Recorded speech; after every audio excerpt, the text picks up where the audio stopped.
میں آپ کو ایک مثال دوں گا اور فیکٹ ہے وہ.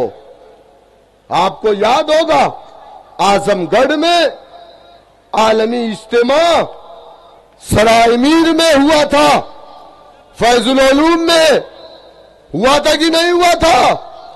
اور اس اجتماع کے وقت حکیم طارق قاسمی اور خالد مجاہد کو اعظم گڑھ سے ایک کو جونپور سے اٹھایا گیا اور لے جا کر کے بتایا گیا کہ یہ 12 بنکی سے پکڑے گئے ہیں, ان کے پاس سے بارود ملا ہے, گن ملا ہے, یہ ملا وہ ملا.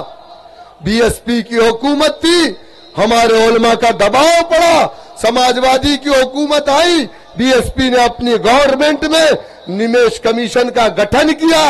نسیم الدین صدیقی نے جا کر کے مایاوتی سے کہا تو نمیش کمیشن کا گٹھن ہوا.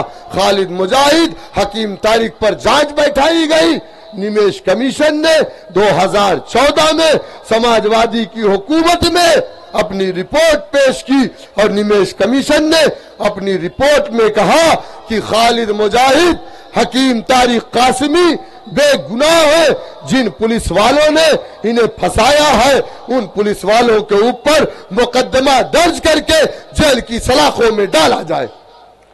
لیکن وہ نمیش کمیشن کی رپورٹ, سماجوادی پارٹی کی حکومت, جہاں پر 47 مسلمان ایم ایل اے, ابو عاصم اعظمی بھی یہاں سے ایم ایل اے تھے. پوچھئے ان سے, کیا کبھی انہوں نے جا کر کے اپنے آقا جس کے بارے میں انہوں نے کہا کہ جس نے سماجوادی پارٹی کو ووٹ نہیں دیا اس کے ڈی این اے میں فرق ہے, یہی کہا تھا نا؟ کہا سماجوادی پارٹی کو جو مسلمان ووٹ نہیں دے گا اس مسلمان کے ڈی این اے میں فرق ہے. میرے دوستوں, میرے بزرگوں, ہم تو عاشق رسول سمجھتے تھے, لیکن عاصم بھائی تو غلام رسول نہیں بلکہ غلام ملائم اور غلام اکھلیش نکلے. میرے دوستوں, میرے بزرگوں, میں آپ سے کہہ رہا تھا کہ 11% جاٹو سماج اتر پردیش میں جس کے ساتھ ناانصافی ہو رہی تھی, جبکہ اس کا ایم پی ہندوستان کی پارلیمنٹ میں تھا. لیکن اسے انصاف کب ملا, کیسے ملا, اس کی زندگی میں تبدیلی کیسے آئی, اس کا بیٹا ایس پی ڈی ایم کیسے بنا, اس کی بہن سی ایم کیسے بنی. میرے دوستوں, میرے بزرگوں, جب انہوں نے اپنا سیاسی پرچم بنایا, ان کا نیتا کاشی رام پنجاب کی سرزمین سے نکل کر کے آئے, اتر پردیش میں جاٹو بستیوں میں جا کر کے کہا, اے میرے سماج کے لوگوں, اگر تم چاہتے ہو کہ تمہارے ساتھ نہ ہو رہی ناانصافیوں کا خاتمہ ہو تو اس کے لیے تمہیں ستا کی چابی کو اپنے ہاتھ میں لینا پڑے گا. لوگوں نے کاشی رام کا مذاق اڑایا, لوگوں نے کہا کوئی کاشی رام آیا ہے اور 11% والوں کی بات کر رہا ہے, ستا کی چابی کو اپنے ہاتھ میں لینے کی بات کر رہا ہے. لیکن نوجوان کھڑا ہوا, کاشی رام پر الزام لگایا گیا, اور الزام لگانے والے کون تھے؟ کاشی رام پر الزام لگانے والے مسلمان نہیں تھے, کاشی رام پر الزام لگانے والے ان کے سماج کے لوگ جو پرانے کانگریسی تھے. کیا الزام لگایا؟ کہا یہ کاشی آیا ہے, تب یہ بی جے پی جن سنگھ ہوا کرتی تھی, کہا یہ کاشی آیا ہے, جن سنگھ سے پیسہ پایا ہے, کانگریس کو ہرانے آیا ہے. جو الزام آج ہمارے قائد پر لگتا ہے یہی الزام کبھی کاشی رام پر بھی لگایا گیا. لیکن نوجوان کھڑا ہوا, اس نے اپنے باپ سے کہا, پتا جی تو نے پوری زندگی غلامی کی, اب ہم غلامی نہیں کریں گے, کاشی رام ہمارا نیتا ہے, نیلا پرچم ہمارا پرچم ہے. باپ مجبور ہو گیا, اور کہتے ہیں نا کہ جس اور جوانی چلتی ہے اس اور زمانہ چلتا ہے. نوجوان کھڑا ہوا, دنیا نے دیکھا محض 9 سالوں کے اندر اپنے قوم کی ایک بیٹی کو 11% والوں نے متحد ہو کر کے ہندوستان کے سب سے بڑے صوبے کا مکھ منتری بنایا.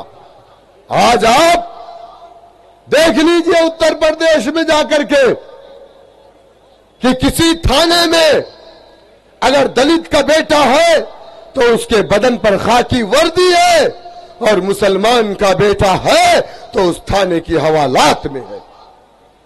کوئی ایسا سرکاری دفتر نہیں ہے جس میں دلت کا بیٹا نہ ہو، کوئی ایسا وبھاگ نہیں ہے، پٹواری سے لے کر کے ڈی جی پی تک اس کا بیٹا بنا۔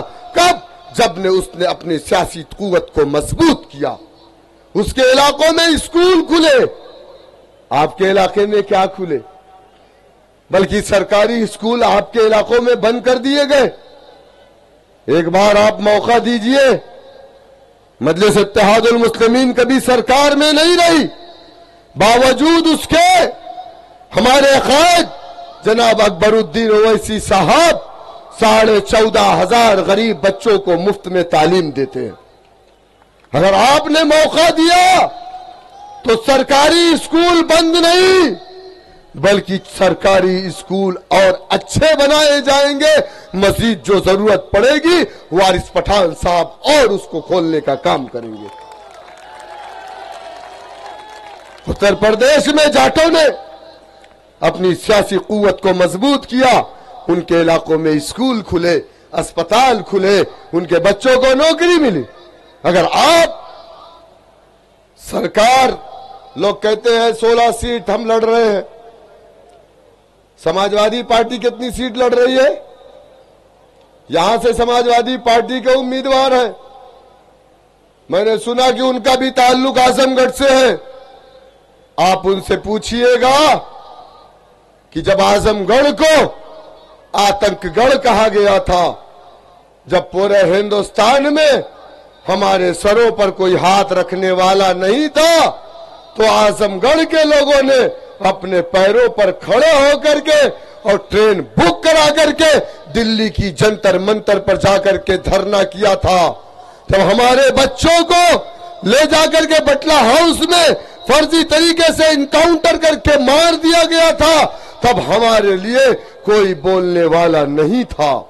اس لیے میں کہہ رہا ہوں میرے اعظم گڑھ کے لوگوں، 2012 اور 17 کے بیچ میں اتر پردیش میں سماجوادی پارٹی کی پور بہمت کی حکومت تھی یا نہیں تھی؟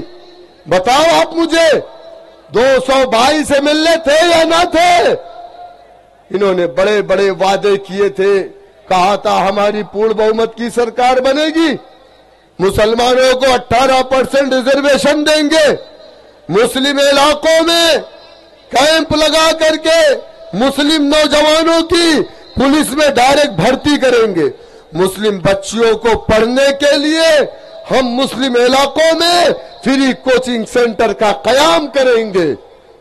کیا اور کہا جو لوگ آتنکواد کے جھوٹے مقدمے میں جیل کی سلاخوں میں بند ہیں ہم اسے رہا کریں گے۔ میں آپ کو ایک مثال دوں گا اور فیکٹ ہے وہ، آپ کو یاد ہوگا اعظم گڑھ میں عالمی اجتماع سرائے میر میں ہوا تھا، فیض العلوم میں ہوا تھا کہ نہیں ہوا تھا؟ اور اس اجتماع کے وقت حکیم طارق قاسمی اور خالد مجاہد کو اعظم گڑھ سے ایک کو جونپور سے اٹھایا گیا اور لے جا کر کے بتایا گیا کہ یہ 12 بنکی سے پکڑے گئے ہیں، ان کے پاس سے بارود ملا ہے، گن ملا ہے، یہ ملا وہ ملا۔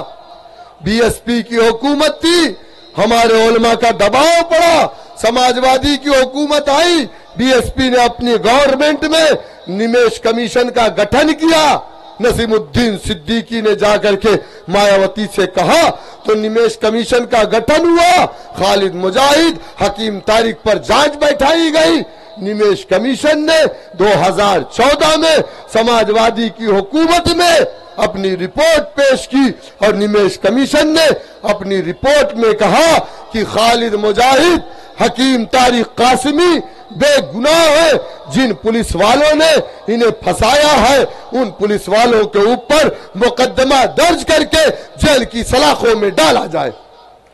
لیکن وہ نمیش کمیشن کی رپورٹ سماجوادی پارٹی کی حکومت جہاں پر 47 مسلمان MLA، ابو عاصم اعظمی بھی یہاں سے MLA تھے۔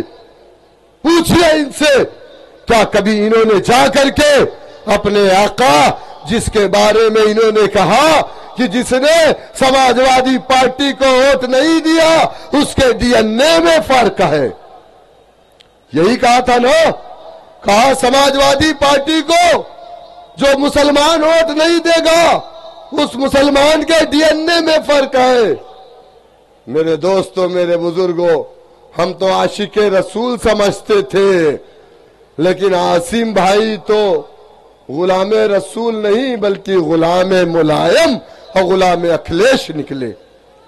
میرے دوستوں، میرے بزرگوں، یہی سماجوادی کی حکومت تھی۔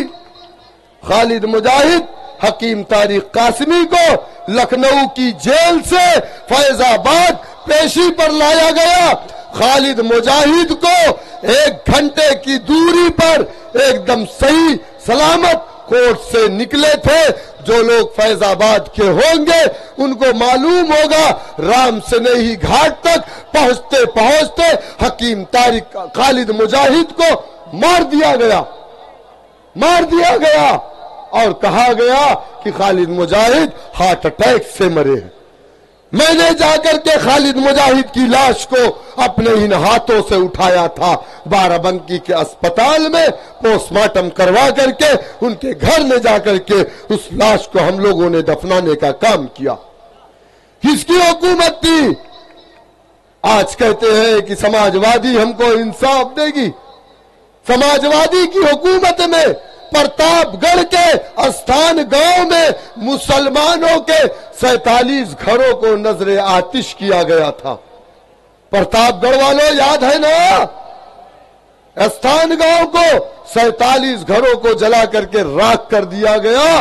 آپ کا چھوٹا بھائی جا کر کے وہ مدرسے والوں کا بھلا ہو، ان لوگوں نے 200 لوگوں کو اپنے مدرسے میں رکھ کر کے ان کے کھانے پینے کا انتظام ہم لوگوں نے کروایا، جا کر کے ہم نے مدد کی۔ یہی ابو عاصم اعظمی کو اکھلیش یادو نے بلایا اور بلا کر کے پرتاپ گڑھ بھیجا۔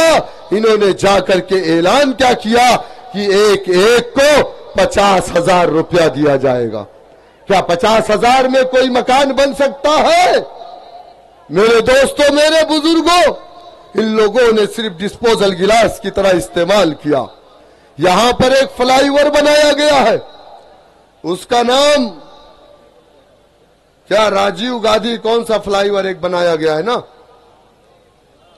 اس فلائی اوور پہ اتنا چھوٹا راستہ، میں ابھی آ رہا تھا، بڑی گاڑیاں نہیں جا پا رہی ہیں، سڑک جام ہے، پورا ٹریفک ہے، پالوشن کی یہ حالات ہے کہ ہر 2 کے بعد تیسرا آدمی ٹی بی کا مریض ہو چکا ہے۔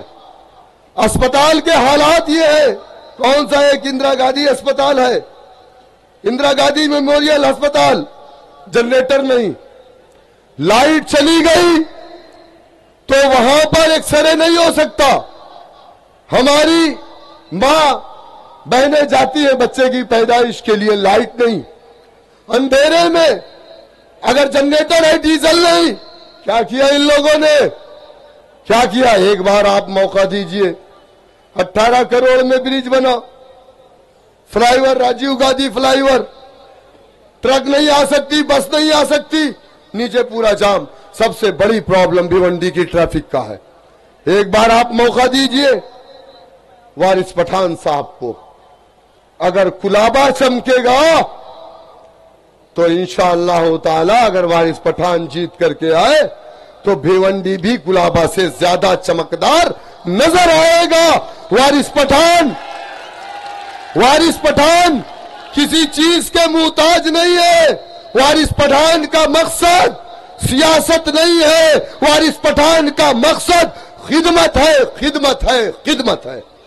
وارث پٹھان کو اللہ سبحانہ وتعالی نے دنیا کی ہر نعمت سے نوازا ہے، لیکن وارث پٹھان نے مجھ سے کہا کہ شوکت بھائی جب میں سیاست میں نہیں تھا تو میں کچھ نہیں جانتا تھا، لیکن جب میں MIM میں آیا تو مجھے معلوم پڑا کہ ہمارے سماج کے ساتھ کیا ناانصافیاں ہو رہی ہے. تو وہ ناانصافی کا خاتمہ کرنے کے لیے وارث پٹھان صاحب آپ کے درمیان میں ہے. 20 تاریخ کو آپ کو فیصلہ کرنا ہے کہ آپ وارث پٹھان صاحب کو کامیاب کریں گے یا پھر انہی لوگوں کو لے کر کے آئیں گے جن لوگوں نے ہماری پیاری مسجد کو شہید کیا تھا. کیا انہی لوگوں کو لے کر کے آئیں گے جن لوگوں نے بھیونڈی کو لوٹنے کا کام کیا ہے، جن لوگوں نے آپ کے گھروں میں بے تحاشا بجلی کا بل بھیجنے کا کام کیا ہے؟ میری آپ سے گزارش ہے کہ 20 تاریخ کو پتنگ چناؤ نشان کے سامنے والا بٹن دبائیے جو 7 نمبر پر ہے، اور جناب وارث پٹھان صاحب جو آپ کے درمیان میں موجود ہے، حمایت پارٹی کے امیدوار ہیں، اور دے کر کے کامیاب کریے. اور آپ کی جو آواز ہندوستان کی پارلیمنٹ میں ہے، جس کا نام بیرسٹر اسد الدین اویسی صاحب ہے، ان کے ہاتھوں کو مضبوط کریے. کیا آپ تیار ہیں؟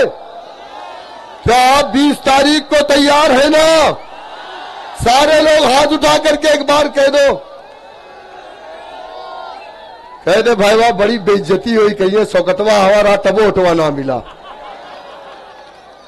دے دیے بھائی، دیا کہ نہ ہے؟ کہوں کہ بہکاوے میں تو نہ ہی ہے نا؟ بہکاوے میں مت ہے بھائی صاحب. اور کب سے تم لوگ ڈرائے لگے مردوا؟ تم لوگ کب سے ڈرائے لگا مردوا؟ تم لوگ بھلائے گا کیا گہوں اگلٹھیا؟ تو ڈرائے کی ضرورت نہ ہے، مجبوری ہے، کاروبار کرت ہے، لیکن ایک کا ہی مطلب نہ ہے کہ ہم لوگ ہجڑا بن گئے ہیں. مرد بن کے جیو، اسماعیل ہانیہ بن کے جیو، یحییٰ سنوار بن کے جیو، حماس کے مجاہدین بن کر کے جیو. نعرہ تکبیر.